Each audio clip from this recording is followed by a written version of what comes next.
Hello everyone, this is Rahul Dev. आपका second session में welcome करता हूं। आज के इस सेशन में हम लोग जानेंगे फायर और इट्स टाइप। फायर का अंडरस्टैंडिंग, फायर के टाइप्स क्या होते हैं, इनके प्रैक्टिकली अगर हम लोग इसकी बात करें तो फायर का बेसिकली किस किस कैटेगरी में डिवाइड किया गया है।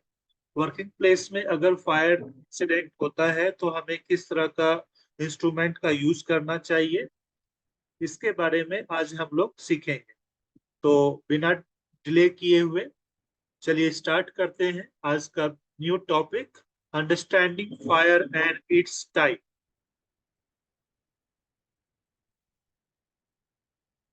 ओके, आज का हमारा जो टॉपिक है उसमें हम लोग 12 डिफरेंट डिफरेंट कैटेगरीज में हम लोग कवर करेंगे।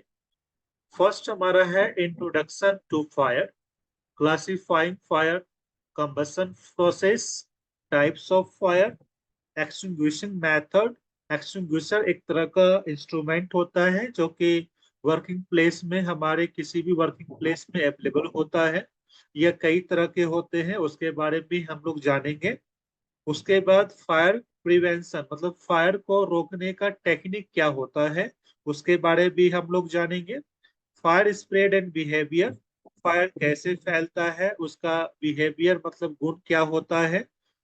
फायर डैमेज एसेट्स, ऑब्वियसली हम लोग सभी जानते हैं कि अगर किसी भी साइट कहीं पर भी अगर फायर लगती है तो ऑब्वियसली है एसेट को बहुत ज्यादा नुकसान होता है। फायर सेफ्टी स्टैंडर्ड, इसका स्टैंडर्ड के बारे में हम लोग सीखेंगे। और उसके बाद है इमरजेंसी रेस्पॉन्स प्लान, इमरजेंसी में हमें किस तरह का प्लान को फॉलो करना होता है। केस स्टडी भी हम लोग देखेंगे रियल सिनारियो के ऊपर। तो नेक्स्ट हमारा स्लाइड में हम लोग स्टार्ट करेंगे इंट्रोडक्शन टू फायर, मतलब फायर का इंट्रोडक्शन के बारे में हम लोग जानेंगे। ओके, यहाँ पे आपको तीन अलग अलग बुलेट पॉइंट आपको दिख रहे होंगे। एक हमारा है definition of fire, elements required for fire, rapid oxidation process.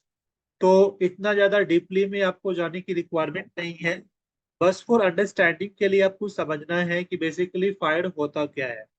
Normal अगर अगर हम लैंग्वेज में बात करें तो क्या होता है, fire is a chemical reaction between three elements, fuel, heat and oxygen. ठीक है, फिर से मैं रिपीट कर रहा हूँ, fire is a chemical reaction between three elements, fuel, heat and oxygen. ये तीन एलिमेंट मिलने के बाद क्या होता है, फायर का, और फायर हमें दिखाई देता है, फायर उत्पन्न होता है।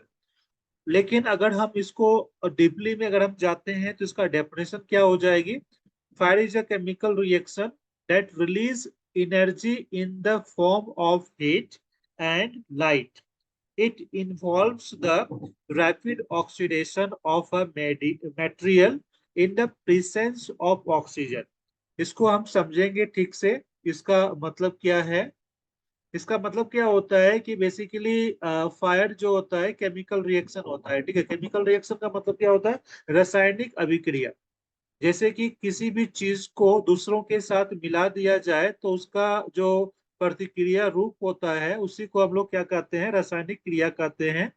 और इसमें क्या होता है कि रिलीज क्या होता है, एनर्जी रिलीज होता है। ठीक है, एनर्जी का मतलब क्या होता है, ऊर्जा। ऊर्जा उत्पन्न होता है, किसके रूप में होता है, हीट के रूप में होता है। ठीक है, तो ये चीजें बेसिकली बस आपको याद रखना है कि थ्री एलिमेंट्स मतलब fuel, heat and oxygen. Fuel मतलब होता है ईंधन, फ्यूल मतलब क्या होता है, ईंधन। तो ये फ्यूल, हीट एंड ऑक्सीजन, ये तीनों को मिला देने के बाद क्या होता है, फायर उत्पन्न होता है। सपोज मान लीजिए कि आप कोई भी लकड़ी है, लकड़ी वुडन है, उनको आप जलाने का कोशिश कर रहे हो, तो जलाने के लिए हमें क्या जरूरी चाहिए, फ्यूल चाहिए। फ्यूल के बिना तो हम उसको जला नहीं सकते हैं। तो फ्यूल किसके रूप में हो सकता है, केरोसिन के रूप में हो सकता है, पेट्रोल के रूप में हो सकता है, या तो हम उसको डायरेक्ट जला सकते हैं। ठीक है, तो माचिस की तीली का इस्तेमाल करके हम उसको अगर आग जलाते हैं तो जैसे ही आग उसके ऊपर जाती है, आग पकड़ती है, तो वो क्या होता है, हमें एनर्जी उत्पन्न करके देती है, हीट उत्पन्न करके देती है, ऊर्जा उत्पन्न करके देती है, लाइट वहां से निकलती है। तो ये एक प्रोसेस होता है जो कि फायर का ये केमिकल कॉम्बिनेशन होता है, ठीक है। Without fuel, heat and oxygen का फायर नहीं हो सकता है, ठीक है। अब यहाँ पर देखिए कि यहाँ पे सेकेंड बुलेट पॉइंट में हमारा क्या दिया हुआ है, एलिमेंट्स रिक्वायर्ड फॉर फायर। मतलब एलिमेंट जो बेसिकली क्या होता है, फायर को जलाने के लिए हमें किस किस चीजों की जरूरत पड़ती है, उसके बारे में यहाँ पे आपको दिया गया है। जैसे कि मैंने अभी आपको डेफिनेशन ऑफ फायर में समझाया, तो यहाँ पे क्या है कि एलिमेंट्स का बात अगर करें तो वस्तु, ठीक है। एलिमेंट का मतलब क्या होता है, वस्तु, जो पदार्थ होता है, वस्तु होता है। जैसे कि आपका मतलब अभी आपको यहाँ पे देख सकते हो, फ्यूल आपका यहाँ पे दिया हुआ है, फ्यूल है। फ्यूल को हम लोग क्या बोलते हैं, फ्लेमेबल मटेरियल बोलते हैं, मतलब ज्वलनशील पदार्थ बोलते हैं। ऑक्सीजन, ठीक है, उसके बाद हीट। तो ये तीन ऐसे एलिमेंट है जो कि हमारा ट्राइंगल बेसिस में रिप्रेजेंट किया जाता है। और इसके मेथड से हम लोग समझ सकते हैं कि ये तीन ऐसे एलिमेंट है जिसके बिना फायर नहीं हो सकता है। अब यहाँ पर थर्ड नंबर हमारा जो बुलेट पॉइंट दिया हुआ है क्या है, rapid oxidation process. Rapid oxygen process क्या होता है, the rapid oxygen process in fire leads to the release of energy in the form of heat and light accompanied by the flames and smoke। इसका अर्थ क्या होता है कि अगर हम कोई भी फायर को जब हम देखते हैं तो प्रोसेस जो होता है उससे क्या होता है, एनर्जी रिलीज होता है, करेक्ट है। एनर्जी रिलीज होता है मतलब ऊर्जा उससे उत्पन्न होती है। और ऊर्जा उत्पन्न होने से पहले उसमें क्या होता है, हीट और लाइट उत्पन्न होती है। तो हीट जो होती है गर्मी, और लाइट मतलब प्रकाश, गर्मी और प्रकाश को मिलाने के बाद क्या होता है, वो हमें ऊर्जा उत्पन्न करके देती है। तो ये एक तरह का क्या होता है, स्मोक वहां से भी निकलती है। ऑब्वियसली आप देखते हो कि ठंड के मौसम में हम लोग जब लकड़ी को जलाते हैं तो उसमें क्या होता है, धुआं निकलती है, जिसको कि हम लोग इंग्लिश में स्मोक बोलते हैं, ठीक है। तो ये सभी प्रोसेस जो होती है हमारा क्या कहलाता है, रैपिड ऑक्सीडेशन प्रोसेस कहलाता है। नेक्स्ट स्लाइड हमारा है क्लासिफाइंग फायर। मतलब फायर जो होता है वो भी एक कैटेगरी में डिवाइड किया गया है, ठीक है।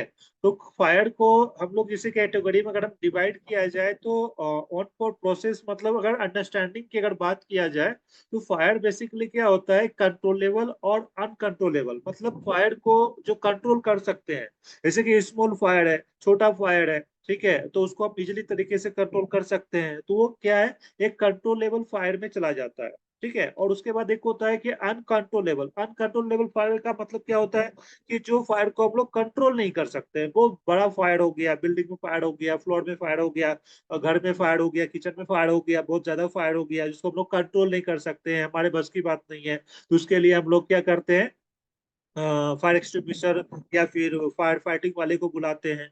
तो वो से फायर को हम लोग कंट्रोल नहीं कर सकते हैं। तो उसी के बेसिस में अगर हम टेक्निकली नॉलेज में, अगर डीपली नॉलेज की बात अगर मैं करूं, तो इसमें हमारा जो है फर्स्ट हमारा बुलेट पॉइंट आपका दिया हुआ है, डिफरेंट क्लासेस ऑफ फायर, ठीक है। आप यहाँ पर देख सकते हो, डिफरेंट क्लासेस ऑफ फायर। तो इसका मतलब क्या होता है, fires are classified into different classes based on type of fuel. मतलब उनका जो है, उनको अलग अलग कैटेगरी में डिवाइड किया गया है। तो जैसे कि आपका क्लास ए हो है, आपका class B, class C, class D और क्लास के। तो एज पर द इंडस्ट्री में क्या होता है कि बहुत सारे ऑयल फैक्ट्री वगैरह जो होते हैं, तो वहां पे क्या होता है कि ये क्लास के फायर का बेसिकली इस्तेमाल किया जाता है, क्लास के का टाइप्स वहां पे पाए जाते हैं। लेकिन नॉर्मली हमारे जो नॉर्मली आईटी सेक्टर होते हैं, या फिर रेलवे, या फिर और भी बहुत सारे रेलवे स्टेशन वगैरह में होते हैं, तो वहां पर क्या होता है कि क्लास ए बी सी ये तक लिमिटेड होता है, ठीक है। तो अभी हम लोग इसके बारे में डीपली में हम लोग जानेंगे कि क्लास ए किस तरह का फायर होता है, क्लास बी किस तरह का फायर होता है। तो चलते हैं, नेक्स्ट हमारा सेकंड बुलेट पॉइंट है, अंडरस्टैंडिंग फायर क्लासेस, ठीक है। तो अभी मैंने जैसे आपको बताया कि class A B C D और के, ये बेसिकली 5 डिफरेंट क्लासेस यहाँ पे आप देख सकते हो फर्स्ट बुलेट पॉइंट में। तो अभी आपको यहाँ समझना है कि understanding fire classes, fire classes को समझने के लिए हमें क्या करना पड़ेगा, देखते हैं, चलते हैं। Understanding fire classes is critical for the selecting the appropriate fire fighting techniques and the extinguishing agents. Different classes present unique challenges and hazards, ठीक है। अभी क्या है कि फायर का जो क्लासेस है उसे हम कैसे समझ में आएगा कि ये क्लास ए है या क्लास बी है। तो अभी आपका क्लास ए का मतलब क्या होता है कि सॉलिड, ठीक है। क्लास ए का मतलब आपको समझना है सॉलिड। मतलब वैसे मटेरियल जो कि सॉलिड होते हैं और वो इजिली तरीके से फायर कैच करते हैं, फायर को जल जल जाते हैं। तो जैसे सपोज मान लीजिए लकड़ी है, फॉर एग्जाम्पल लकड़ी है, तो लकड़ी क्या है, सॉलिड है, और ये इजिली तरीके से आग जल जाती है, ठीक है, ये सॉलिड लिक्विड सॉलिड है। तो इसी को हम लोग क्या बोलेंगे, क्लास ए बोलेंगे, मतलब सॉलिड कैटेगरी में जो जो मटेरियल आता है और वो इजिली तरीके से फायर को कैच करता है, उसे हम लोग क्या बोलेंगे, क्लास ए फायर बोलेंगे। क्लास ए फायर मतलब हमको ये देखना है कि सपोज मान लीजिए आपके आसपास जो है फायर लगी हुई है, ठीक है, आपको चेक करना है कि ये फायर किसके थ्रू लगा हुआ है। लकड़ी वहां पे आसपास में आप देख रहे हो कि लकड़ी लकड़ी से जल रहा है, ये फायर जल रहा है, तो ऑब्वियसली हम समझ जाएंगे कि ये क्लास ए फायर है, ठीक है। तो उसी तरीके से आपको वहां के मटेरियल से आपको समझना पड़ेगा कि किस तरह का ये फायर है। अगर आग लकड़ी में लगा हुआ है, वो वुडन पार्ट है, सॉलिड पार्ट है, तो ऑब्वियसली हम समझ जाएंगे ये क्लास ए टाइप का फायर हो गया, ठीक है। नेक्स्ट हमारा ओके, क्लास ए में और भी बहुत सारे एग्जांपल्स आपके आते हैं, जैसे पेपर भी हो सकते हैं, ठीक है, कागज का टुकड़ा हो सकता है, बंडल्स हो सकते हैं, उसमें भी इजीली तरीके से फायर लग जाती है, तो वो भी हमारा क्या हो गया, क्लास ए फायर हो गया। नेक्स्ट हमारा क्लास बी है। क्लास बी बेसिकली किस में डिवाइड किया जाता है, लिक्विड में आता है, ठीक है, आपको हमेशा याद रखना है, क्लास ए मतलब सॉलिड, प्लस ए मतलब सॉलिड, जिसको कि हम लोग हिंदी में ठोस बोलते हैं, ठीक है। और क्लास बी मतलब लिक्विड, ए बी सी मतलब सॉलिड लिक्विड गैस। आपने ऑलरेडी साइंस में आपने पढ़ा होगा कि मतलब सॉलिड लिक्विड गैस होता है, तो बस ये कॉम्बिनेशन आपको याद रखना है, solid liquid gas, A B C solid liquid gas, यही आपको कॉम्बिनेशन आपको याद रखना है, ठीक है। तो क्लास बी में मैं बात कर रहा था लिक्विड में, तो लिक्विड में क्या होता है कि फ्लेमेबल मतलब जो जलने वाला लिक्विड होता है, तो उसी को हम लोग क्या बोलते हैं, क्लास बी फायर बोलते हैं, ठीक है। लिक्विड में आपका वाटर भी आता है, तो वाटर तो नहीं हो सकता है, वो फ्लेमेबल लिक्विड नहीं है, इसमें आपको क्या आएगा, केरोसिन आ सकता है, ठीक है, उसके बाद आपका पेट्रोल आ सकता है। ये सभी बहुत ही ज्यादा हाई फ्लेमेबल लिक्विड होता है, मतलब अति ज्वलनशील पदार्थ होता है, बहुत जल्दी इसमें आग पकड़ लेती है, तो ये लिक्विड को हम लोग क्लास बी फायर बोलेंगे। नेक्स्ट हमारा क्लास सी है। तो क्लास सी में हमारा क्या होता है, इन्वॉल्व इलेक्ट्रिकल फायर, ठीक है, involve electrical fire. Class C में बेसिकली हमारा गैस होता है, ठीक है, तो गैस भी एक तरह का क्या होता है, हमारा इजिली तरीके से फायर को कैच करता है, जैसे कि आपका एलपीजी गैस हो गया, ठीक है। तो वो क्या होता है कि जब उसको हम लोग हाइड करके रखते हैं, किसी क्लोज क्लोज करके रखते हैं, ऑक्सीजन से दूर रखते हैं, तो वो लिक्विड फॉर्म में होता है। लेकिन जैसे वो ऑक्सीजन के संपर्क में आता है, वो क्या बन जाता है, गैस बन जाता है। तो वो इजिली तरीके से क्या होता है कि हमारा फायर को इजिली कैच कर सकता है, तो भी हमारा क्या है, क्लास सी में आ गया। LPG is a very dangerous, ठीक है, ये बहुत ज्यादा डेंजरस होता है। ऑलरेडी घर के महिलाएं जो भी हैं, उनको इस चीज के बारे में केयर करना चाहिए, उसको पता होना चाहिए कि अगर आप घर से बाहर जाते हो तो सिलेंडर का जो रेगुलेटर होता है उसको क्लोज कर देना है ठीक है। तो ये बहुत इंपॉर्टेंट होता है। नेक्स्ट हमारा है क्लास डी। तो क्लास डी में अभी फोर्थ नंबर में हम लोग आ गए। तो क्लास डी में क्या होता है, इसमें आपका लिखा हुआ है, class D involve commercial metals. Metal metal मतलब क्या होता है, धातु होता है, ठीक है। तो आप ये चीज ये सोच के मतलब कंफ्यूज मत होना कि लोहा है या फिर आयरन, लोहा हो गया, एल्युमिनियम हो गया, ठीक है, ये सब में क्या फायर लग सकती है क्या।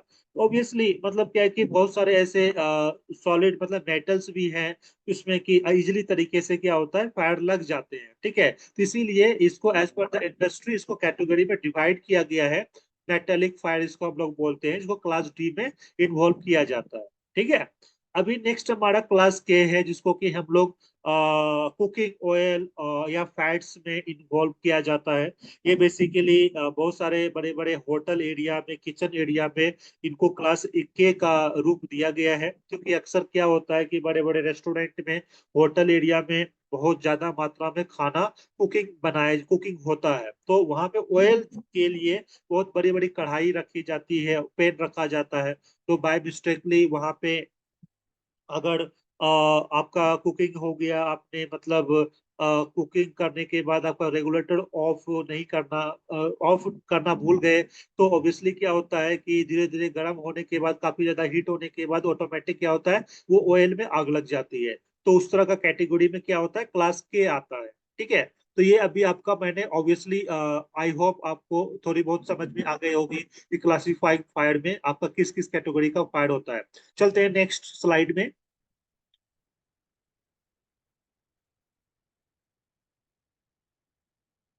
ओके, नेक्स्ट स्लाइड में आपका दिया हुआ है कंबसन प्रोसेस। कंबसन प्रोसेस का मतलब क्या होता है? देखिए, कंबसन प्रोसेस क्या होता है? Combustion is a chemical reaction between, combustion is a chemical reaction. अभी आपको फर्स्ट स्लाइड में मैंने आपको बताया था कि रिएक्शन का मतलब होता है रासायनिक अभिक्रिया, ठीक है? Between fuel oxygen, between fuel and oxygen. Oxygen मतलब जो कि जिसको हम लोग सांस लेते हैं, फ्यूल, ठीक है, ईंधन। तो ईंधन और ऑक्सीजन को जब हम लोग बीच में संपर्क कराते हैं तो ये क्या होता है? इसके बीच में रिएक्शन होता है। रिएक्शन होने के बाद क्या उत्पन्न होता है? Presence of the heat resulting in the release of energy in the form of heat and light. This process is essential for fire. मतलब केमिकल रिएक्शन, केमिकल रिएक्शन हमारा फायर का डेफिनेशन में आया, जिसको कि मैंने आपको फर्स्ट स्लाइड में बताया था। तो उसी के बारे में आपको थोड़ा डीपली नॉलेज में आपको दे रहा हूँ। हालांकि ये चीजें हमारे वर्किंग प्लेस में ज्यादा मायने नहीं रखती है, लेकिन एज पर द नॉलेज ये काफी इंपॉर्टेंट होता है कि कंबसन प्रोसेस क्या होता है, इसमें कितने तरह का बुलेट पॉइंट्स आते हैं। जैसे कि अभी आपको फर्स्ट बुलेट पॉइंट मैंने केमिकल रिएक्शन में आपको मैंने बताया कि केमिकल रिएक्शन क्या होता है। Combustion is a chemical reaction between fuel oxygen in the presence of heat, है ना, resulting in the release of energy in the form of heat light. This process is essential for fire. अच्छा, अब इसके बारे में आप समझिए होता क्या है। कंबसन क्या है? एक केमिकल रिएक्शन है। केमिकल रिएक्शन मतलब रासायनिक अभिक्रिया है। रासायनिक अभिक्रिया किसके बीच यहाँ पे हो रहा है? Fuel and oxygen. Fuel and oxygen के बीच में क्या हो रहा है? केमिकल रिएक्शन हो रहा है, ठीक है? तो अभी रिएक्शन जब हो रहा है तो हमें क्या मिल रहा है? यहाँ पे लिखा हुआ है resulting in the release of, release मतलब उससे निकल रहा है, निकल रहा है तो क्या निकल रहा है? Energy in the form of, energy निकल रहा है, ठीक है? एनर्जी निकल रहा है, ऊर्जा निकल रहा है। किसके रूप में निकल रहा है? हीट एंड लाइट के रूप में निकल रहा है। हीट एंड लाइट के रूप में निकल रहा है। हीट मतलब क्या हो गया? हमारा जो गर्मी होता है, ठीक है? और लाइट मतलब जो हमारा प्रकाश होता है। तो ये गर्मी और प्रकाश जो निकलती है किसके बाद निकलती है? केमिकल रिएक्शन के बाद निकलती है। और किसके किसके बीच में होता है? फ्यूल एंड ऑक्सीजन के बीच में होता है, ठीक है? फ्यूल में बहुत सारी चीजें हो सकता है, लकड़ी हो सकता है, कागज हो सकता है, कुछ भी हो सकता है, ठीक है? तो ये चीजें जब ऑक्सीजन से जब मिलती है तो मिलने के बाद हमारा क्या निकलता है? हीट एंड लाइट मिलता है। हीट और लाइट जब मिलती है तो ये सारा प्रोसेस को हम लोग क्या बोलते हैं? केमिकल रिएक्शन बोलते हैं। और ये हमारा क्या है? इसेंशियल फॉर फायर, फायर के लिए बहुत इंपॉर्टेंट होता है। ये प्रोसेस होने के बाद ही हमें फायर का उत्पत्ति होती है, फायर हो रहा है ऐसा हमें दिखाई देता है, ठीक है? चले, नेक्स्ट हमारा जो बुलेट पॉइंट है क्या है? Ignition temperature. इग्निशन टेम्परेचर क्या होता है भाई? देखते हैं जरा। The ignition temperature is the minimum temperature at which a material will ignite and sustain combustion. It varies for different materials and is a critical factor in fire development. Okay, अभी मैं इसको थोड़ा मैं तोड़ तोड़ के बता रहा हूँ ताकि आपको समझ में आ सके। चलिए, ठीक है। इग्निशन टेम्परेचर का मतलब, टेम्परेचर मतलब क्या होता है? तापमान होता है, ठीक है? टेम्परेचर मतलब क्या होता है? तापमान होता है। तो यहाँ पर क्या दिखा दिया हुआ है? The ignition temperature is a minimum temperature. Minimum temperature मतलब कम से कम तापमान। जो कम से कम तापमान होता है वो क्या करता है? फैक्टर को रिड्यूस करता है। क्या फैक्टर को रिड्यूस करता है? Which a material will ignite and substance combustion. It varies for different materials and is a critical factor in fire development। मतलब फायर को डेवलप होने के लिए कम से कम टेम्परेचर भी अगर होता है तो उस केस में हमारा जो फ्यूल है जब किसी भी मटेरियल के साथ कंपायर होता है, जब उससे मिलता है, संयोग होता है, तो वो हमारा मटेरियल ऑब्वियसली एक कंबसन के रूप में माना जाता है। कंबसन उसके दहन क्रिया होती है जिसके थ्रू फायर वहां इजिली तरीके से प्रोड्यूस हो सकती है, डेवलपमेंट हो सकता है। उसी को हम लोग क्या बोलते हैं, इग्निशन टेम्परेचर कहते हैं। फिर से मैं सिंपल लैंग्वेज में आपको बता देता हूँ। इग्निशन टेम्परेचर का मतलब क्या होता है, ये कम से कम तापमान का एक पैरामीटर एरिया होता है, जिसके बिहाफ में जब कोई वस्तु को आग के द्वारा कनेक्ट किया जाता है, फ्यूल उसमें डाला जाता है, तो वो कम से कम तापमान में भी वह फायर को कैच कर सकता है। रीजन क्या है कि वहां पे ऑक्सीजन है। टेम्परेचर जो होती है उसी को डेवलप करती है, फायर को डेवलप करने का काम करता है, जो कि हमारा एक मटेरियल के रूप में होता है। ठीक है, अभी आप नेक्स्ट थर्ड आपका बुलेट पॉइंट क्या दिया हुआ है यहाँ पर देख सकते हो, role of fuel oxygen and heat. Role of fuel oxygen and heat. ठीक है, तो role of fuel oxygen and heat यहाँ पर जो है, fuel provides the material to burn. Fuel क्या करती है, मटेरियल को जलाने में मदद करती है। Oxygen acts as a oxidizer and heat initiate the combustion process. Oxygen अगर नहीं होगा तो फायर को गति नहीं मिलेगी, मतलब आग को जलने में गति नहीं मिलेगी। और understanding the roles of this element is fundamental in fire prevention and control. यही चीजें सबसे बड़ा आपका इम्पोर्टेंट है, कि अगर आपसे पूछेगा कि व्हाट इज प्रिवेंशन, है ना, what is the prevention of fire control. अगर मैं प्रिवेंशन की बात करूं, प्रिवेंशन मतलब क्या होता है, रोकना। रोकने के लिए किस तरह का टेक्निक इस्तेमाल करना पड़ेगा, ऐसा क्या एलिमेंट है जिसके द्वारा आप फायर को कंट्रोल कर सकते हो। तो वहां पर आपको क्या करना है, ऑक्सीजन को कट अप करना है। ऑक्सीजन को क्या करना है, कट अप करना है। क्योंकि फायर जब जल रही है वहां पे ऑक्सीजन है, तो जब तक ऑक्सीजन रहेगी तब तक वो स्प्रेड होता जाएगा, स्प्रेड होता जाएगा। बड़ा फायर हो गया तो उसमें हम कुछ नहीं कर सकते। ठीक है, लेकिन अगर स्मॉल फायर है तो हम वहां के एरिया को क्या करेंगे, ऑक्सीजन बैरिकेड करेंगे, मतलब ऑक्सीजन जो है उसको रोकेंगे। तो रोकने के लिए क्या कर सकते हैं, आप उसमें सॉलिड कोई मटेरियल का इस्तेमाल कर सकते हो, फायर ब्लैंकेट का इस्तेमाल कर सकते हो, या कोई मतलब कुछ ऐसा मटेरियल का इस्तेमाल कर सकते हो जिसको उसके ऊपर डालने से ऑक्सीजन का कटअप हो जाएगा। उसके बाद मिट्टी डाल सकते हो। ठीक है, सॉलिड अगर ए टाइप ऑफ फायर है, और लकड़ी के ऊपर लगा हुआ है, कोई फर्नीचर के ऊपर आग लगा हुआ है, तो उसको कटअप करने के लिए आप उसके ऊपर पानी डाल सकते हो। तो कुछ ना कुछ चीजें हमें करना पड़ेगा, किसके लिए, ऑक्सीजन को ब्रेकआउट करने के लिए। ऑक्सीजन को जब ब्रेकआउट कर दोगे तो ऑब्वियसली क्या होगा, वो हमारा फायर स्टॉप हो जाएगा। तो ये प्रिवेंशन ऑफ कंट्रोल जो यहाँ पर दिया हुआ है, fundamental in fire prevention and control, ये बहुत ही इंपॉर्टेंट चीजें हैं। अगर आप कहीं भी बड़े पोस्ट के लिए कहीं पर जाते हो इंटरव्यू के लिए, तो आपसे पूछा जा सकता है कि फायर प्रिवेंशन एंड कंट्रोल के बारे में बताओ। प्रिवेंशन क्या है, मतलब फायर प्रिवेंशन कैसे करोगे आप, कंट्रोल कैसे करोगे। तो उसके लिए आपको मैंने आपको बताया कि ये जो फ्यूल ऑक्सीजन और हीट, ये थ्री एलिमेंट्स आपको दिए हुए हैं, यही हमारा सबसे मेन है। ठीक है, इसको अगर आपने अच्छे तरीके से माइंड में फिट कर लिया तो फिर आप कभी नहीं भूलोगे, और इसको इजीली तरीके से आप किसी को डिस्क्राइब कर सकते हो। आई होप इसके बारे में आपको अच्छी तरीके से समझ में आ गया होगा। चलते हैं नेक्स्ट स्लाइड की तरफ। Okay, types of fire. Previous का स्लाइड में मैंने आपसे बात किया था टाइप्स का, फायर का एबीसी के बारे में। तो उसका डिस्क्रिप्शन अभी आपके सामने आ चुका है, तो आपको यहाँ पे आपको क्लियर हो जाएगी कि टाइप्स ऑफ फायर क्या होता है।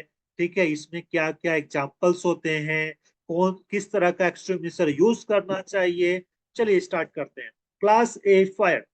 Class A fire involve ordinary combustion such as wood, paper and cloth। अभी मैंने आपको एग्जांपल देके समझाया कि वुड, पेपर, क्लॉथ। ठीक है, कपड़े भी हो सकते हैं क्योंकि वो भी एक तरह का सॉलिड में ही आता है, क्योंकि ऑब्वियसली क्या है कि आप किचन में देखती होगे या घर में ऐसे नॉर्मली कि कपड़े में भी इजिली तरीके से फायर कैच करती है। ये तीन जो एग्जांपल यहाँ पे आपको दिया हुआ है, वुड, पेपर एंड क्लॉथ, ये भी हमारा क्या है, क्लास ए फायर में आता है। They can be extinguished with water or dry chemical extinguisher। Okay, अभी यहाँ पे आपको समझ में आ जाएगा कि अगर लकड़ी, कपड़ा, पेपर, ये तीनों में से किसी भी तरह का फायर अगर वहां पे लगा हुआ है, तो उस मटेरियल को समझ के आपको पता करना है कि ये किस तरह का फायर है। लकड़ी है, कपड़ा है, पेपर है, इसमें अगर आग लगा हुआ है तो हम लोग समझेंगे क्लास ए फायर है। और क्लास ए फायर में हम लोग क्या इस्तेमाल करते हैं, कौन सा फायर एक्सटिंग्विशर यूज करेंगे, वाटर और ड्राई केमिकल, मतलब जिसको कि हम लोग डीसीपी बोलते हैं, ड्राई केमिकल पाउडर। आपका एक्सटिंग्विशर में ऊपर में लिखा रहता है, ठीक है, फ्रंट पेज में आपको लिखा रहता है डीसीपी, एबीसी, वाटर, फॉर्म, ये लिखा रहता है। और वहां पर आपको इंस्ट्रक्शन भी दिया हुआ रहता है कि हाउ टू यूज, कैसे आपको इस्तेमाल करना है, वहां पर भी आपको लिखा हुआ है, ठीक है। तो जब भी आप उसको यूज करते हो तो पैनिक ना हो, उसको अच्छे तरीके से रीड करें कि आपने किस तरह का एक्सटिंग्विशर को पकड़ा है, ये हमारा सही है या गलत है, मेक श्योर करना है। ये नहीं कि आपका क्लास ए फायर है, ठीक है, आपका क्लास ए फायर है, वहां पे आप कोई दूसरा फायर एक्सटिंग्विशर यूज कर रहे हो तो वो गलत हो जाएगा। तो आपको इस चीज में बहुत ही इंपॉर्टेंट आपको केयर करना है, मतलब विजिलेंस रहना है, ठीक है। समझ में आ गया होगा क्लास ए फायर क्या होता है। क्लास ए फायर फिर से रिपीट कर रहा हूँ, वुड, पेपर, क्लॉथ, ठीक है, वुड, पेपर, क्लॉथ मतलब लकड़ी, कागज और कपड़ा, ये तीन तरह का अगर किसी भी चीज में फायर लगा हुआ है तो उसको हम लोग क्लास ए फायर बोलेंगे, ठीक है। और क्लास ए फायर में किस तरह का एक्सटिंग्विशर यूज करेंगे हम लोग, ड्राई केमिकल पाउडर और वाटर बेस, वाटर बेस और ड्राई केमिकल पाउडर, ये दो चीजों का फायर एक्सटिंग्विशर हम लोग यूज करेंगे, ठीक है। चलते हैं class B fire. Class B fire में आप देख सकते हो, क्लास बी फायर यहाँ पे आपका लिखा हुआ है, class B fire involve flammable liquids and gases. Extinguishing methods include foam, CO2 and dry chemical extinguisher. ठीक है, क्लास बी फायर में हम लोग क्या समझेंगे, क्लास बी फायर बेसिकली क्या होता है, लिक्विड फॉर्म होता है, लिक्विड जैसा कोई भी तरल पदार्थ में अगर फायर लगा हुआ है तो उसे हम लोग क्लास बी फायर कहेंगे। और इस तरह का फायर में बुझाने के लिए किस तरह का एक्सटिंग्विशर यूज किया जाता है, वो क्या होता है, केमिकल CO2, कार्बन डाइऑक्साइड और ड्राई केमिकल डीसीपी, ये दो। उसके बाद आपका फॉर्म भी आएगा, फॉर्म फायर एक्सटिंग्विशर, ठीक है। ये एक्सटिंग्विशर, तीन एक्सटिंग्विशर जो मैंने आपको बताया, इसको हम क्लास बी फायर में इस्तेमाल कर सकते हैं, ठीक है। CO2 कार्बन डाइऑक्साइड ऑलरेडी आप जब यूज कर रहे होंगे तो वहां पे लिखा रहता है, CO2 लिखा रहेगा, डीसीपी लिखा रहेगा और उसका ड्राई केमिकल पाउडर लिखा रहता है, ठीक है। उसको देख के अच्छे से आप इसको इस्तेमाल कर सकते हैं। क्लास बी फायर मतलब जैसे कि मान लीजिए कि आपका बाइक है, ठीक है, पेट्रोल टैंक में आपका आग लग गया तो लिक्विड हो गया, उसको बुझाने के लिए आप लोग क्या करेंगे, CO2 का इस्तेमाल करेंगे या तो फोम का डायरेक्टली आप इस्तेमाल कर सकते हो।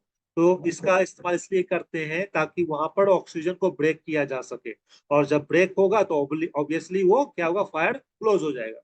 नेक्स्ट हमारा है class C fire. Class C fire क्या होता है, electrical equipment, electrical equipment and use of non-conducting extinguishing agents like CO2 is necessary to prevent electrical shock. Okay, classifier में हमारा बेसिकली क्या होता है, ऐसे तो मैंने आपको बताया था कि ये गैस के रूप में होता है, लेकिन यहाँ पर मैं थोड़ा सा आप देख रहे डीपली मतलब नॉलेज की मैं बात कर रहा हूँ। यहाँ पे क्या होता है, क्लासिफायर इन्वॉल्व एनर्जिड, है ना, energised electrical equipment, use of non conducting extinguishing agents like CO2 is necessary to prevent electrical shock. Okay, classifier में हम लोग क्या करते हैं, बेसिकली नॉर्मली हम लोग यहाँ पे CO2 का इस्तेमाल कर सकते हैं, ठीक है, CO2 का इस्तेमाल कर सकते हैं, और CO2 का इस्तेमाल करने के बाद ये ऑलरेडी क्या हो जाएगा, ये फायर क्लोज हो जाएगा, ठीक है। तो जैसे मैंने आपको एलपीजी गैस के बारे में आपको बताया था, वो गैस के रूप में होता है, ठीक है, एलपीजी गैस का रूप में होता है, वो बहुत ज्यादा ज्वलनशील पदार्थ होता है, बहुत जल्दी वो फायर कैच कर लेती है, तो वो अभी हमारा क्या होगा, क्लास सी में भी जाएगा। उसके बाद फिर आपका एक इसमें ऑलरेडी अलग से यहाँ पे दिया हुआ है कि class D fire. Class D fire में क्या होता है, class D fire involve commercial metals like magnesium और टाइटेनियम, यहाँ पे दो एग्जांपल आपको यहाँ पर दिया हुआ है कि मेटेलिक फायर कैसा होता है, मेटेलिक ऐसा क्यों होगा। ऐसे अगर लोहे की मैं बात करूं या एल्युमिनियम की बात करूं, ये भी तो मेटेलिक होता है। नहीं, उसमें ऐसा नहीं होगा। ये जो मैग्नीशियम और टाइटेनियम होता है, ये एक मेटल के रूप में होता है, लेकिन ये ऑक्सीजन के संपर्क में जब ये आता है तो जल्दी ये अभिक्रिया हो जाता है, रिएक्शन होता है। तो इस तरह का मटेरियल अगर कुछ बना हुआ है तो वहां पर ये इजली तरीके से क्या होता है, फायर को कैच करता है। तो उस तरह का फायर को बुझाने के लिए हम लोग क्या करते हैं, ड्राई केमिकल पाउडर का इस्तेमाल करते हैं। ठीक है। ये ड्राई केमिकल डीसीपी जो कि मैंने प्रीवियस वाले बुलेट पॉइंट में मैंने आपको बताया। तो क्लास डी फायर में आपको समझना है मेटेलिक फायर। मेटेलिक फायर में क्या हो जाएगा, मैग्नीशियम और टाइटेनियम ये दोनों क्या होता है, मेटेलिक रूप में पाया जाता है। ठीक है, मेटेलिक एलिमेंट है और इसमें भी फायर लग जाते हैं। तो इसको बुझाने के लिए हम लोग क्या करते हैं, ड्राई केमिकल पाउडर का इस्तेमाल करते हैं। नेक्स्ट हमारा क्लास लास्ट है हमारा फिफ्थ नंबर में क्लास के फायर, जो कि मैंने आपको बताया। Class K fire involve cooking oil and fats. Cooking oil मतलब होटल रेस्टोरेंट बड़े बड़े एरिया में जहाँ पे कुकिंग बहुत ज्यादा मात्रा में किया जाता है, तो वैसे एरिया में क्या होता है कि ये कुकिंग ऑयल ज्यादा गर्म हो जाने के बाद, ज्यादा हीट होने के बाद वहां पे फायर लगने की ज्यादा चांसेस होती है। तो उस तरह के फायर को कंट्रोल करने के लिए हमें क्या करना पड़ता है, वेट केमिकल एक्सटिंग्विशर का इस्तेमाल करना पड़ता है, CO2 है ना, केमिकल एक्सटिंग्विशर का इस्तेमाल करना पड़ता है। जो कि वहां पे बहुत ज्यादा मात्रा में, या पर वहां पे क्या होता है कि अगर ज्यादा बड़ी मात्रा में आग लग गई है, कंट्रोल नहीं हो रहा है, तो उस केसेस में हम क्या करते हैं, मतलब ऑयल के ऊपर आग लगा हुआ है, तो उस केसेस में हम लोग क्या करेंगे, वेट केमिकल एक्सटिंग्विशर का इस्तेमाल करेंगे। और जब भी आप इस्तेमाल करते हो तो वहां पे लिखा रहेगा, ठीक है, फ्रंट पेज में आपका इंस्ट्रक्शन में लिखा रहेगा। तो उस तरह के आपको देख के समझ के आपको एक्सटिंग्विशर का इस्तेमाल करना है। आई होप ये टाइप्स ऑफ फायर थोड़ी बहुत क्लियर हो गई होगी। चलते हैं नेक्स्ट स्लाइड में।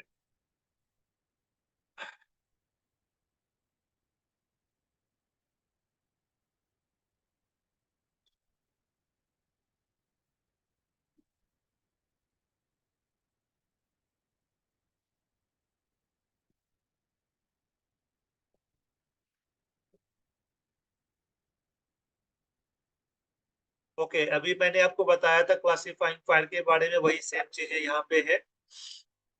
Fires are classified into different classes based on their types of fuel involved. Class A B C D ये ऑलरेडी मैं बता चुका हूँ।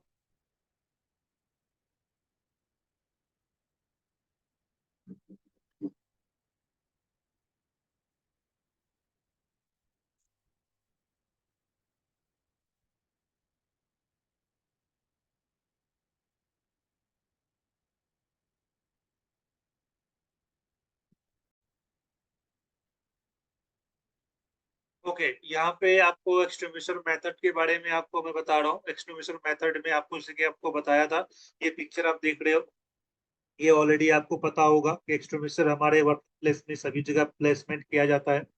और अभी यहाँ पे मेथड बता रहा हूँ कि water, form, CO2, dry chemicals को DCP बोलते हैं, वेट केमिकल, हाइलोन, फायर ब्लैंकेट्स, ये सभी को कैसे इस्तेमाल करना है, कैसे क्या मेथड होता है, उसके बारे में आपको पता करना है। आपको बस इतना याद रखना है, फैस फेस फैस ये सॉरी फुल, जो बेसिकली हमारा फैस एफएस फैस का जो मेथड होता है फायर एक्सटिंग्विशर यूज करने के लिए। तो जब भी हम लोग यूज करते हैं फायर एक्सटिंग्विशर, तो सबसे पहले हम लोग क्या करते हैं, पुल द पिन, पिन को हम लोग बाहर निकालते हैं। ठीक है, पिन को हम लोग बाहर निकालेंगे कि पिन इसलिए दिया जाता है ताकि ये बाय मिस्टेकली कोई पुश ना करे। ये हैंडल जो आप देख रहे हो, इसी को पुश करते हैं, ऊपर से नीचे की तरफ दबाते हैं, ताकि अंदर से जो प्रेशर होता है वो पाइप के जरिए क्या होता है, बाहर जाता है, पाइप के जरिए क्या होता है, बाहर जाता है। और एक्सट्रूमिशन का जो सबसे इम्पोर्टेंट चीज क्या होता है, हमारा ऑब्जर्वेशन क्या होता है, यहाँ पे एक रेडिंग, मतलब एक घड़ी की तरह एक डिस्प्ले लगा हुआ होता है छोटा जैसा, जो कि रेड मार्क और ग्रीन मार्क होता है। कि ग्रीन मार्क में अगर सुई रहती है, इंडिकेट रहती है, दैट मीन्स ये क्या है कि अंडर प्रेशर है, मतलब इसको हम लोग इजिली तरीके से यूज कर सकते हैं। और जैसे रेड की तरफ चला जाएगा तो इसका क्या होता है, प्रेशर क्या होता है, डाउन हो जाता है। प्रेशर डाउन हो जाता है तो हम इसको यूज नहीं कर सकते हैं। ठीक है, तो उस तरह का भी हम लोग क्या करते हैं, साइड पे ऑब्जर्वेशन करते हैं। और ऐसा अगर रेड केसेस में चला जाता है, रेड मतलब प्रेशर डाउन हो जाता है, तो हम लोग क्या करते हैं, as per the company procedure, जो हमारे कॉन्ट्रैक्ट हैं, उनको हम लोग क्या करते हैं, इसको रिप्लेस करते हैं, मतलब उसको रिफिल करवाने के लिए भेजते हैं। ठीक है, तो अभी आपका यहाँ पर सबसे पहला फर्स्ट आपका दिया हुआ water. Water is effective for class A fire but should not be use on flammable liquids और electrical fire to prevent escalation. अच्छा, यहाँ पर देखिए वाटर टाइप का जो फायर एक्सटिंग्विशर होता है, ये सिर्फ हमेशा क्लास ए फायर का ही इंपॉर्टेंट होता है। फायर क्लास ए, तो क्लास ए फायर जो मैंने आपको बताया था सॉलिड वाला, आपको जैसे कि सॉलिड, जैसे कि लकड़ी हो गया, पेपर हो गया, या फिर कपड़ा हो गया, तो ये सभी चीजों के ऊपर जो अगर आग लग जाती है तो उस केसेस में हम लोग क्या करते हैं, ये water based fire extinguisher use कर सकते हैं। ठीक है, और हमेशा आपको याद रखना है कि इसको जो है इलेक्ट्रिकल फायर पे कभी आपको इस्तेमाल नहीं करना है। उसके बाद फ्लेमेबल लिक्विड, ठीक है, फ्लेमेबल लिक्विड मतलब जो कि केरोसिन हो गया या फिर पेट्रोल में आग आग लग गया है, उस केसेस में हम लोग ये वाटर टाइप फायर एक्सटिंग्विशर कभी यूज नहीं करेंगे। अगर आप इसको यूज करते हो तो अपोजिट हो जाएगा, उल्टा हो जाएगा, ठीक है, आपको नुकसान होगा। क्योंकि वाटर बेसिस जो फायर होता है वो इलेक्ट्रिकल में जो कहता है उसका क्या होता है, गुड कंडक्टर माना जाता है। ठीक है, गुड कंडक्टर मतलब क्या, उसमें इजिली तरीके से इलेक्ट्रॉनिक जो उसका जो करंट होता है इजिली पास हो जाता है, तो आपको उल्टा करंट लग सकती है, आपका कुछ इंसिडेंट हो सकता है। इसलिए आपको याद रखना है कि वाटर को ओनली सॉलिड फायर में ही आपको इस्तेमाल करना है। इलेक्ट्रिकल और फ्लेमेबल मतलब कोई भी ज्वलनशील लिक्विड के ऊपर अगर आग लगा है तो उसके ऊपर ये इसका इस्तेमाल नहीं करना है। ठीक है, नेक्स्ट हमारा आपका है फॉर्म। फॉर्म क्या होता है, झाग की तरह होता है। जैसे कि आप लोग शैम्पू यूज करते हैं, तो शैम्पू यूज करने के बाद क्या होता है, उसमें फॉर्म आता है, झाग होता है। तो उसी तरह का उसमें क्या होता है, जब आप उसको प्रेस करते हो तो वो झाग के रूप में बाहर आता है। ठीक है, form extinguisher create a barrier between the fuel and oxygen smoothening the fire. ठीक है, बैरियर का मतलब क्या होता है, रोकना। फ्यूल और ऑक्सीजन के बीच में क्या होता है, वो बैरियर का काम करता है। ठीक है, they are suitable for class A and class B fire. ये फॉर्म टाइप ऑफ एक्सटिंग्विशर किस क्लास में सुटेबल होता है, क्लास ए और क्लास बी। क्लास ए मतलब सॉलिड हो गया और क्लास बी मतलब लिक्विड हो गया। ठीक है, क्लास बी मतलब क्या हो गया, लिक्विड हो गया। अगर ऑयली मतलब कोई भी ऑयल जैसा लिक्विड मटेरियल में अगर अगर फायर लगा हुआ है, तो उसको बुझाने के लिए हम लोग क्या कर सकते हैं, फॉर्म टाइप ऑफ एक्सटिंग्विशर का इस्तेमाल कर सकते हैं। ठीक है, नेक्स्ट हमारा है CO2। CO2 में क्या होता है, CO2 extinguisher display display oxygen और suppressing the fire. They are suitable for class B and class C fire. CO2 जो एक्सटिंग्विशर होता है बेसिकली क्या होता है, ऑक्सीजन को कट करता है। ठीक है, और इसका इस्तेमाल हम लोग किस क्लास के फायर में करते हैं, class B class C. Class B और क्लास सी के fire extinguisher type of fire में हम इसका इस्तेमाल करते हैं। क्लास बी मतलब क्या हो गया, लिक्विड, और क्लास सी मतलब आपका किसी भी तरह का जैसे कि आपको मैंने बताया था गैस वाला, अगर कोई फायर हो गया, या इसमें आपको इलेक्ट्रिकल भी आता है, तो इस तरह का फायर में आप इसको क्या कर सकते हैं, CO2 एक्सटिंग्विशर का इस्तेमाल कर सकते हैं। ठीक है, नेक्स्ट हमारा ड्राई केमिकल है। Dry chemical extinguisher interrupt the chemical reaction of the fire and are effective for class A B and C fire. Dry chemical जो होता है पाउडर की तरह होता है, और इसको हम लोग किस क्लास के फायर में इस्तेमाल कर सकते हैं, ABC। ये एक ABC मतलब सॉलिड लिक्विड गैस या इलेक्ट्रिकल फायर, ये तीनों में हम ड्राई केमिकल पाउडर का इस्तेमाल कर सकते हैं। ठीक है, फॉर एग्जाम्पल मैं छोटा सा क्वेश्चन आपसे पूछ रहा हूँ कि अगर सपोज मान लीजिए कि आप फ्लोर में ड्यूटी कर रहे हो, ठीक है, वहां पे बहुत सारा लैपटॉप रखा हुआ है, तो अगर लैपटॉप में अगर फायर लग जाती है तो आप किस तरह का फायर एक्सटिंग्विशर यूज करोगे। ये बहुत ही कॉमन क्वेश्चन है, आपको पता होना चाहिए कि फायर अगर लैपटॉप में लग जाता है तो हमें किस तरह का फायर एक्सटिंग्विशर यूज करना है। ठीक है, आपको कॉमन सेंस यहाँ पे इस्तेमाल करना है। ठीक है, आपको कॉमन सेंस का इस्तेमाल करना है, मतलब क्या है कि एक तरह का लैपटॉप क्या है, सॉलिड है। तो सॉलिड में ऑलरेडी मैंने आपको बताया कि सॉलिड में आपको क्या करना है, water type of fire extinguisher use करना है। लेकिन आपको क्या करना है, आग को भी बचाना है और उस गैजेट को भी सेफ्टी देना है, मतलब गैजेट को भी कुछ ना हो। ठीक है, तो आपको वाटर तो यहाँ पे यूज नहीं करना है। वाटर क्या करना है, यूज नहीं करना है। तो हम किस तरह का फायर एक्सटिंग्विशर यूज करेंगे, हम यहाँ पर CO2 का इस्तेमाल करेंगे। क्या करेंगे? CO2 का इस्तेमाल करेंगे। अब CO2 का इस्तेमाल क्यों करोगे? क्योंकि अगर आप यहाँ पे वाटर या तो form type of fire extinguisher use करते हो, आग तो बुझ जाएगी, लेकिन वो लैपटॉप खराब हो जाएगा, उसको हम यूज नहीं कर पाएंगे, वो बिल्कुल डिस्ट्रॉय में चला जाएगा। तो इसलिए हम यहाँ पर CO2 का इस्तेमाल करेंगे। ठीक है। आप आपको समझ में आ गया होगा कि यहाँ पर एक बेसिक लैंग्वेज, बेसिक एक क्वेश्चन है, कोई भी आपसे पूछ सकता है, तो आपको पता होना चाहिए इसका आंसर क्या है। ठीक है। आपको ये नहीं समझना है कि सॉलिड है तो हम उसमें वाटर का यूज करेंगे, नहीं। आपको वो भी देखना है कि हम यहाँ पर आग को बुझाने के साथ साथ उस एसेट को कितना ज्यादा प्रोटेक्शन कर रहे हैं, सेफ्टी दे रहे हैं, वो इम्पोर्टेंट होता है। ठीक है। चलते हैं नेक्स्ट हमारा वेट केमिकल में।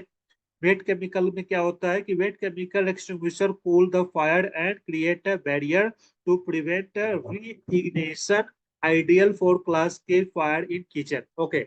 यहाँ बेसिकली वेट केमिकल जो एक्सटिंग्विशर होता है, वो किचन एरिया में ज्यादा इस्तेमाल होता है। किचन एरिया मतलब होटल एरिया में जो होते हैं, बहुत ज्यादा मात्रा में जब कुकिंग होती है तो वहां पे वेट केमिकल फायर एक्सटिंग्विशर का इस्तेमाल किया जाता है। और इसका इस्तेमाल इसलिए किया जाता है, एक सेकेंड।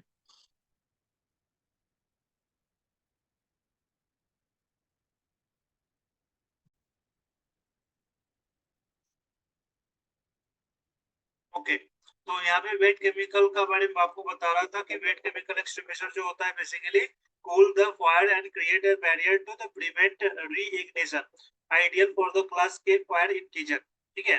तो किचन, बड़े बड़े जो 5 स्टार होटल होते हैं वहां पे बहुत ज्यादा मात्रा में कुकिंग होता है, तो उस तरह के एरिया में ये वेट केमिकल का एक्सटिंग्विशर का इस्तेमाल किया जाता है।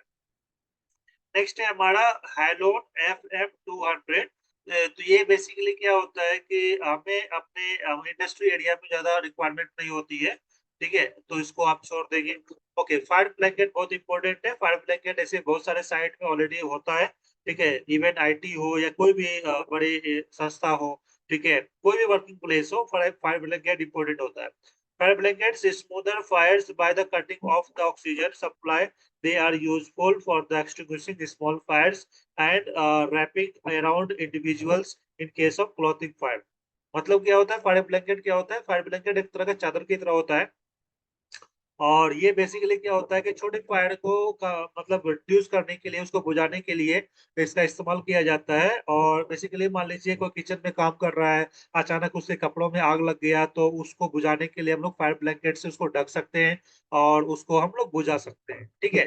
तो ये फायर ब्लैंकेट ऑलरेडी बहुत जगह पे पाया जाता है, इवन किचन एरिया में जहाँ पे कुकिंग ज्यादा मात्रा में होती है, कम मात्रा में भी होती है, तो फायर ब्लैंकेट वहाँ पे अवेलेबल होता है। अगर नहीं भी है तो होना चाहिए, बहुत इंपॉर्टेंट इंस्ट्रूमेंट है हम लोग के लिए।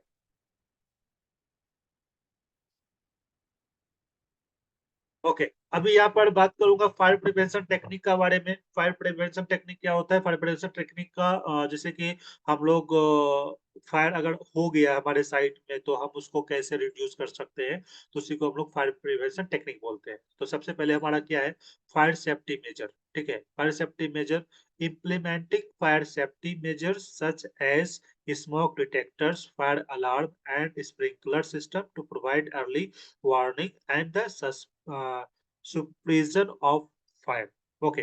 तो अभी सपोज एग्जांपल में बता रहा हूँ कि बेसिकली अगर आपसे पूछता है कि फायर सेफ्टी गैजेट्स या एलिमेंट्स क्या क्या होते हैं, तो हमारे क्या होता है? स्मोक डिटेक्टर होते हैं, ठीक है, फायर अलार्म होते हैं, स्प्रिंकलर सिस्टम होता है। तो ये सभी चीजों क्या होता है कि हमें इंडिकेट करता है कि कहीं पर भी फायर हो गया है।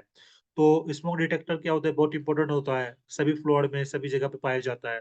तो इसका क्या होता है? एक उसका टेम्परेचर होता है, ठीक है, उस टेम्परेचर पे अगर वहां पे स्मोक होती है या फायर रियल में हो गया, तो वो क्या होता है? ऑटोमेटिक एक्टिवेट हो जाता है। और उसका कनेक्शन कहाँ होता है? फायर पैनल बोर्ड में होता है। ठीक है। Fire panel board main gate में भी हो सकता है या कंट्रोल रूम में हो सकता है। ठीक है। तो as per your construction, building के बिहाफ पे डिपेंड करता है, तो वहां पर आपको इजली तरीके से पता चलेगा। वहां पे आपको विथ लोकेशन आपको डिटेक्टर नंबर के साथ आएगा कि so and so detector number 125, कुछ भी आपको शो करेगा, लोकेशन शो करेगा कि ग्राउंड फ्लोर, अपर बेसमेंट या फ्लोर, उस पार्टिकुलर लोकेशन को वहां पे आइडेंटिफाई करके वो लोकेट करेगा। ठीक है। उसके बाद सडनली आपका फायर अलार्म बीप साउंड आएगा। ठीक है। बीप साउंड आएगा तो बहुत सारे जगह पे क्या होता है, प्री अनाउंसमेंट का फैसिलिटी होता है, बहुत जगह पे प्री अनाउंसमेंट नहीं होता है, उस पे हम लोग मैनुअली अनाउंसमेंट करते हैं। तो वो सभी अलग अलग कंपनी ऑर्गेनाइजेशन के ऊपर डिपेंड करता है, ठीक है। ओके, स्प्रिंकलर सिस्टम क्या होता है? स्प्रिंकलर सिस्टम क्या होता है, मतलब बेसिकली यहाँ पे यह एक ऐसा सिस्टम बनाया जाता है कि जब ये इसका 63 डिग्री सेल्सियस टेम्परेचर अगर हो जाता है तो ये ऑटोमेटिक उसके अंदर जो रेड कलर का लिक्विड होता है वो ऑटोमेटिक ब्लास्ट होगा, और ब्लास्ट होने के बाद वाटर क्या होगा, रिड्यूस करेगा, वाटर वहां से आना चालू हो जाएगा। तो जहां जहां पे स्प्रिंकलर सिस्टम होता है वहां से ऑटोमेटिक क्या होता है, वाटर क्या होता है, ऑटोमेटिक झरने की तरफ बाहर आना आना चालू हो जाता है। तो ये एक ऐसे सेफ्टी मेजर्स होते हैं, गैजेट्स होते हैं, एलिमेंट्स होते हैं जिसके थ्रू हम लोग फायर को रिड्यूस कर सकते हैं, ठीक है। नेक्स्ट है आपका second number, proper handling of flammable material. Proper handling मतलब सही तरीके से उसको इस्तेमाल करना पता होना चाहिए। Storing flammable material safely and the ensuring proper labelling and handling procedure to the prevent accident ignition.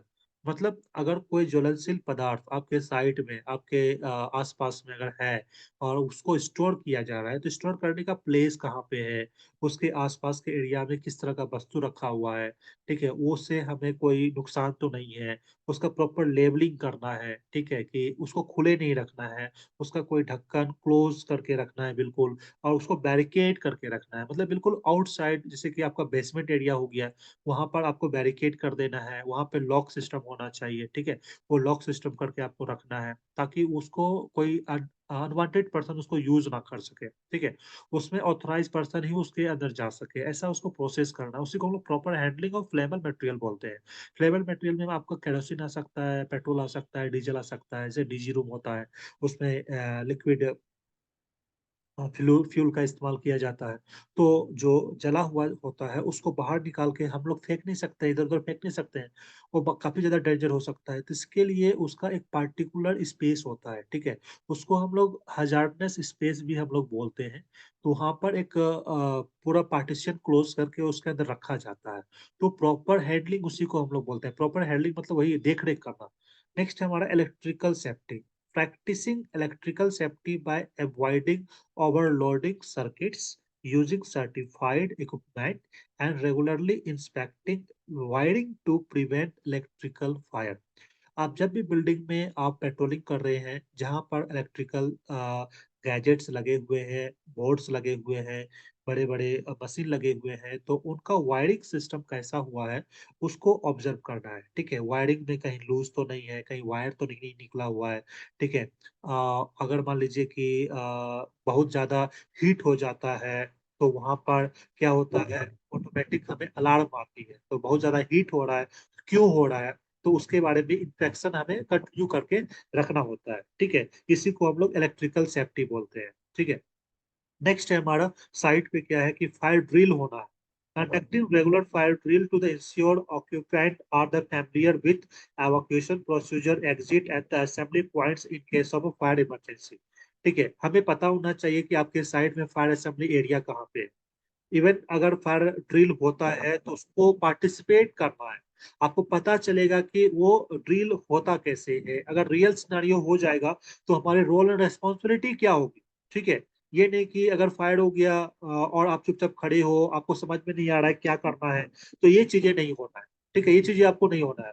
As per the security protocol आपको पता होना चाहिए कि कंडक्टिंग रेगुलर फायर ड्रिल, आप पहले नंबर तो आपको प्रॉपर आपको वहां पर अटेंड करना है, आपको पता होना चाहिए कि फायर ड्रिल में हम लोग क्या करते हैं और रियल सिनेरियो में क्या आपको करना है, ठीक है। तो एवाक्यूएशन प्रोसीजर जो होता है उस कंडीशन में जैसे फायर होता है तो आपके एक्सेस डोर जितने भी हो जाते हैं सारे फ्री हो जाते हैं, ठीक है, और उस समय हमको लिफ्ट यूज नहीं करना है, लिफ्ट बिल्कुल भी यूज नहीं करना है। सारे जितने भी गेस्ट हैं, जितने भी इम्प्लाई हैं, उनको स्टेयर केस के थ्रू असेंबली एरिया में लेके जाना है, उनको गाइड करना है, प्रॉपर गाइड करना है, उस समय मिस गाइड बिल्कुल नहीं करना है, ठीक है, अगर आप मिस गाइड कर देते हो तो बहुत बड़ा रिस्क हो सकता है, इस चीज के बारे में आपको ध्यान रखना है।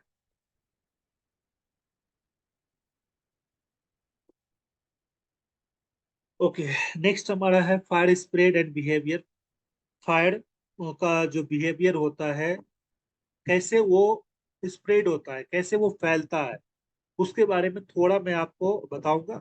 Rate of spread, the speed at which fire advance in a given environment influenced by the factors like fuel type, ventilation and the environmental condition। ठीक है। तो सपोज मान लीजिए कि खुले जगह पे अगर फायर लगी हुई है, तो उस केसेस में क्या होता है, फायर स्प्रेड ज्यादा होती है, क्योंकि उनको काफी ज्यादा मात्रा में ऑक्सीजन मिल जाता है, हवा का सपोर्ट मिल जाता है, एयर का सपोर्ट मिलता है। ठीक है। तो उस केसेस में क्या होता है, रेट ऑफ स्प्रेड अगर मैं बात करूं तो 10 में 10 मिलेगा उसको। ठीक है। ओके, नेक्स्ट यहाँ पे आपका है flame development, the process by which flames involve and glow affected by the ability of fuel and oxygen। जितना ज्यादा मात्रा में उसको फ्यूल रहेगी, ऑक्सीजन की मात्रा ज्यादा रहेगा, उतना ज्यादा उसका फायर क्या होगा, उसका हीट आउटपुट होगा। ठीक है, आउटपुट मतलब उससे ज्यादा, काफी ज्यादा हीट मिलेगा। सपोज मान लीजिए बंद कमरा है, ठीक है, वहां पे कोई भी ऑक्सीजन नहीं है, हवा का मात्रा ज्यादा नहीं है, वहां पे ये जो है रेट ऑफ स्प्रेड बहुत कम हो जाएगा, मतलब उसको इजीली तरीके से आप समय से पहले आप उसको बुझा सकते हो। लेकिन खुले जगह पे जहां पर कि मतलब वेंटिलेशन है, इन्वायरमेंट एरिया बहुत ज्यादा अच्छा है, ठीक है, वहां पे हवा इजिली तरीके से आ रही है, जा रही है, तो उस तरह का केसेस में अगर फायर लग जाता है तो वो तुरंत में स्प्रेड हो जाएगा। ठीक है, क्योंकि वहां पे एयर उसको सपोर्ट कर रहा है। नेक्स्ट है हमारा smoke production. Smoke is generated as a by product of the incomplete combustion and can pose health hazard, reduce visibility and contribute to the fire spread। Okay, smoke production ये बहुत ही ज्यादा dangerous होता है, क्योंकि obviously अगर ज्यादा मात्रा में अगर फायर है, वहां पे फायर से तो प्रॉब्लम होती ही है, लॉस होती है प्रॉपर्टी को, लेकिन उससे ज्यादा जो वहां पे जो स्मोक होता है, जो कि कार्बन मोनोऑक्साइड होता है, ठीक है, व्हाइट कलर का जो स्मोक होता है, कार्बन मोनोऑक्साइड बहुत ही ज्यादा जहरीला होता है। और इससे भी बहुत ज्यादा केसेस हुए हैं, जो कि फायर से ना आदमी मरा हो, लेकिन स्मोक से वो घुटन से मर जाते हैं। तो उस केसेस में भी हमको थोड़ा केयर करना होता है। ठीक है। नेक्स्ट है हमारा ignition sources. Various potential source of the ignition including open flame, electrical faults, sparks and hot surface which can initiate a fire under favorable condition। Okay, अगर जहां पे फायर लगी हुई है, अगर आसपास में आप देख रहे हो इलेक्ट्रिकल वायर है, वहां पे वो बहुत जल्दी इजिली वहां से फायर कैच हो सकता है। ठीक है, अगर आप देख रहे हो वहां पर कि फायर लगने का चांसेस है, ओपन कंडीशन में फ्लैम जल रही है, ऊपर में कुछ गैजेट रखा हुआ है, कुछ वुडन पार्ट रखा हुआ है, कुछ मटेरियल रखा हुआ है, तो उसको तुरंत वहां से हटाना है। ठीक है, ये सब चीजें जो है, हमें सोर्स को क्या करना है, ब्रेक डाउन करना है। अगर आप सोर्स को ब्रेक डाउन कर देते हो, तो इजिली क्या होगा, वहां पे फायर बढ़ने से पहले स्टॉप हो जाएगा। तो ये सब चीजें जो होती है, फायर स्प्रेड एंड बिहेवियर को कैसे कंट्रोल करना है, प्रिवेंशन ऑफ फायर जो होता है, बेसिकली इसी को करते हैं। Okay, obviously fire damage assessment, obviously आपको पता होगा कि फायर जब होता है तो बहुत सारे क्रिटिकल कंडीशन होते हैं, हमारे एसेट्स डैमेज होते हैं, बिल्डिंग प्रॉपर्टी डैमेज होता है, आपको सभी को पता होगा। ठीक है। तो यहाँ पे ऑलरेडी मैं थोड़ा सा ब्रीफ कर देता हूँ कि क्या क्या डैमेजेस हो सकता है। स्ट्रक्चर डैमेज हो सकता है, जो कि बिल्डिंग की बनावट है, फ्लोर की बनावट है, वो स्ट्रक्चर डैमेज हो सकता है।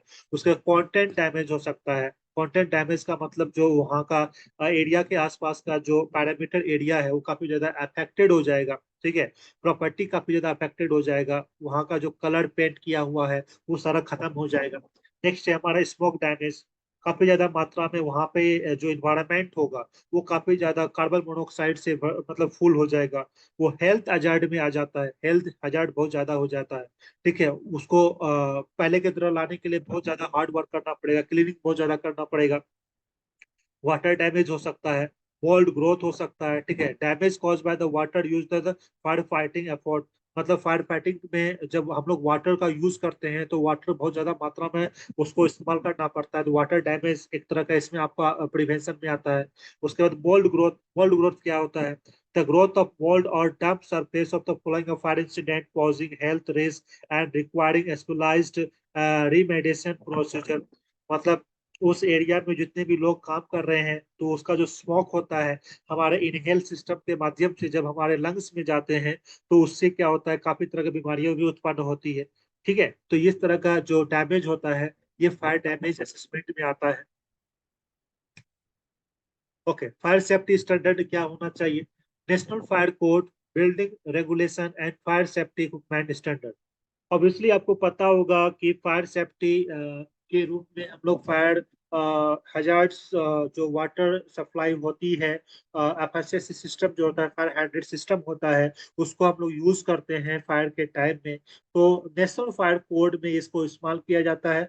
Regulatory standard established by the national authority to ensure compliance with fire safety measures and protocols covering various aspects of the fire prevention and the response। ठीक है, ये प्रॉपर जगह पे इंस्टॉल होना चाहिए और रेगुलर तरीके से इसको इंस्पेक्शन करना है कि हमारे नोजल ठीक है कि नहीं है, पाइप बराबर ठीक है कि नहीं है, वाटर पास हो रही है कि नहीं है। ये सभी चीजें ऑलरेडी हमें फायर सेफ्टी स्टैंडर्ड को, प्रोटोकॉल को फॉलो करना होता है।